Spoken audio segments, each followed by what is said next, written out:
عسكريتين. الأولى استهدفت هدفا عسكريا تابعا للعدو الإسرائيلي في يافا المحتلة.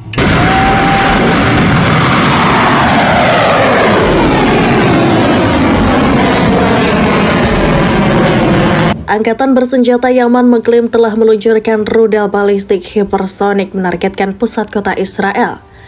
Selain itu, Houthi juga menargetkan Bandara Ben Gurion di wilayah Yafa Selasa 1 Juli 2025. Akibatnya fasilitas tersebut mengalami kerusakan parah dan melukai beberapa pasukan Zionis. Dikutip dari Al-Mayadin, kabar itu dikonfirmasi oleh juru bicara militer Houthi, Brigjen Yahya Sari, Rabu 2 Juli 2025 pagi. Militer Israel mengakui peluncuran rudal dari arah Yaman terhadap sistem pertahanan mereka. Dilaporkan serangan itu menggunakan puluhan rudal hipersonik Palestine II.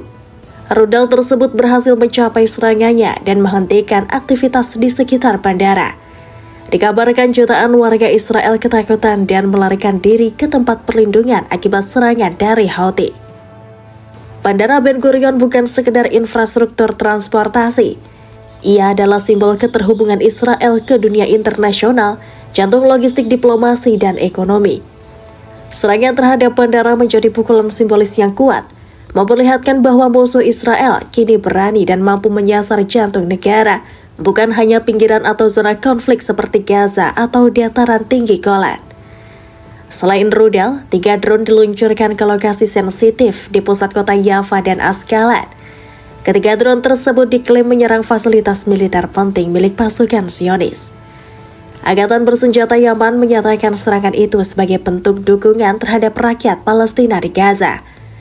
Operasi ini disebut sebagai balasan atas tindakan genosida yang dilakukan Israel di Gaza, Palestina. Serangan itu bukan hanya simbolis, melainkan bukti bahwa Israel kini menghadapi ancaman dari 4 front sekaligus. Hamas di Gaza, Hizbullah di Lebanon, milisi Iran di Suriah, dan Houthi di Yaman. Serangan ini menunjukkan celah dalam pertahanan udara Israel, terutama dalam menghadapi rudal balistik canggih. Sistem Arrow 3 yang dikembangkan bersama Amerika Serikat gagal mendeteksi rudal hipersonik yang menyelinap melalui koridor buta di atas Laut Merah. Dalam serangan kali ini, kemampuan pertahanan Israel dipertanyakan.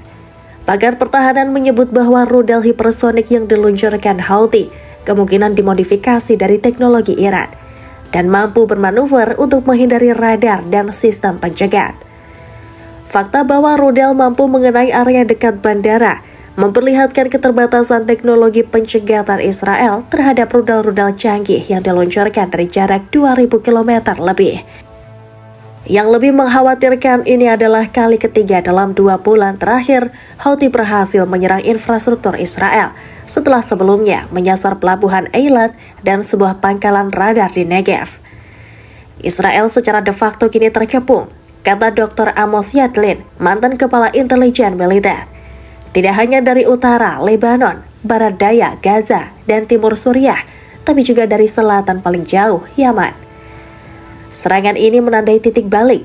Untuk pertama kalinya dalam sejarah modern, Israel berada dalam posisi dikepung dan mulai melemah dari berbagai sisi. Terjepit di tengah perang berkepanjangan, Israel harus membagi fokus dan sumber dayanya. Situasi yang rawan kesalahan strategi dan membuatnya rentan terhadap gempuran berlapis.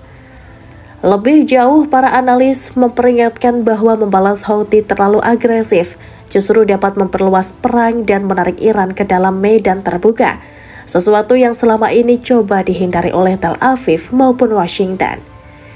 Iran membantah terlibat langsung, namun laporan intelijen menunjukkan bahwa rudal yang digunakan Houthi adalah modifikasi dari sistem Shahab 3 buatan Iran. Sumber dari Departemen Pertahanan Amerika Serikat menyebut bahwa ini adalah bagian dari strategi proxy warfare Iran, memukul Israel dari kejauhan tanpa konfrontasi langsung, dan sekarang Israel sedang kesulitan. Serangan dari Houthi telah memperparah krisis di Laut Merah. Sejak awal 2024, kelompok ini telah menargetkan kapal-kapal komersial global, membuat jalur pelayaran Suez Aden menjadi rute berisiko tinggi. Kini dengan kemampuan mereka menyerang Israel langsung, risiko global meningkat tajam. Banyak kapal dagang memilih berlayar memutar ke Tanjung Harapan, menambah waktu hingga 12 hari perjalanan dan menaikkan biaya logistik hingga 30%. Ekonomi Eropa dan Asia mulai merasakan efeknya. Namun yang pasti, serangan Houthi telah membuktikan bahwa bahkan kekuatan militer paling unggul di kawasan pun bisa terkejut, terdampak, dan terguncang. Di era perang drone, rudal hipersonik, dan aktor non-negara, medan perang telah berubah. Dan Israel, untuk pertama kalinya dalam dekade terakhir, dipaksa bermain bertahan. Israel kini berada di titik kritis. Ketika Israel masih terjebak dalam konflik berkepanjangan dengan Iran, melalui serangan balasan bulan Juni 2025 ke situs nuklir Teheran dan serangan rudal Iran ke sejumlah kota Israel, muncul front konflik baru. Kelompok Houthi dari Yaman yang aliansinya dengan Iran makin kuat, kini ikut serta menghantam 3 kota Israel dan area bandara internasional Ben Gurion.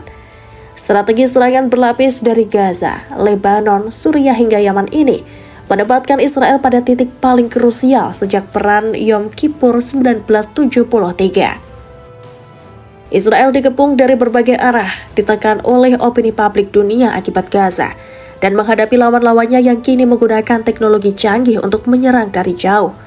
Strategi militer Israel harus berubah dari pertahanan reaktif ke ofensif proaktif berbasis intelijen presisi. Di saat yang sama, tekanan pada masyarakat sipil, ekonomi, dan sektor vital seperti penerbangan dan perdagangan menunjukkan bahwa perang modern tidak lagi hanya berlangsung di medan tempur, tapi juga di langit-langit bandara, jalur pelayaran, dan layar ponsel warga sipil. Israel kini berdiri di ujung tanduk, bukan hanya karena konflik Gaza atau pertarungan dengan Iran, melainkan karena serangan dari Yaman yang membelah asumsi jarak dan pertahanan.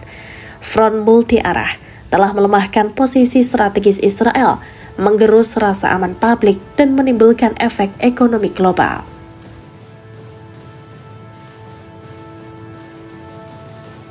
عسكريتين الأولى استهدفت هدفا عسكريا تابعا للعدو الإسرائيلي في يافا المحتلة